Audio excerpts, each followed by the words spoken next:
ছাত্রীদের যে সংগঠনগুলো আছে তারা বিভিন্ন ধরনের অশ্লীল কাজের সাথে জড়িয়ে পড়ে। আসলে আপনারা কিভাবে এই অশ্লীল কাজ থেকে বিরত থাকেন?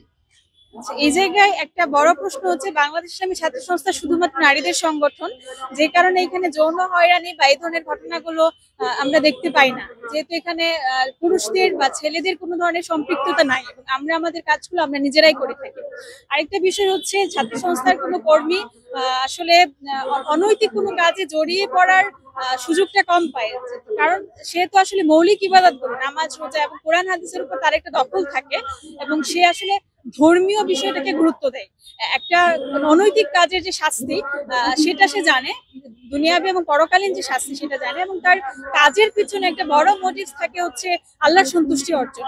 যেই কারণে আমরা দেখতে পাই যে তাদের এবং আমরা যে রিপোর্টটা মেনটেন করি সেইখানে একই সাথে ধর্মীয় ইবাদতের পাশাপাশি আমাদের কল্যাণমূলক কাজ এবং নিজেকে যে সময় দেয় একাডেমিক কাজ প্লাস আমার অন্যান্য যেই ভালো গুণগুলো আছে তার চর্চা, এই সবগুলো মিলিয়ে আমরা যখন আসলে আমাদের দৈনন্দিন জীবনটা লিড করি, আমাদের সারাদিনটা স্পেন্ড করি, সেখানে আসলে অনৈতিক বা অযাচিত কাজ করার সুযোগ কম থাকে।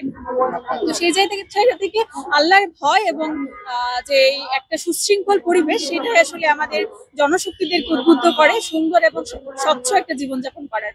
বাংলাদেশ ইসলামী ছাত্রী সংস্থা একটি আদর্শবাহী সংগঠন এবং আমাদের মানে সংগঠনের মূল লক্ষ্য হচ্ছে বাংলাদেশের নারীদেরকে আদর্শ নারী হিসেবে গড়ে তোলা এবং তাদের যে বুনিয়াদী দায়িত্ব আছে সেটার ব্যাপারে তাদেরকে প্রশিক্ষণ প্রদান এবং দুনিয়া আখিরাতে মানে কল্যাণ লাভ করা, আল্লাহর সন্তুষ্টি অর্জন করা।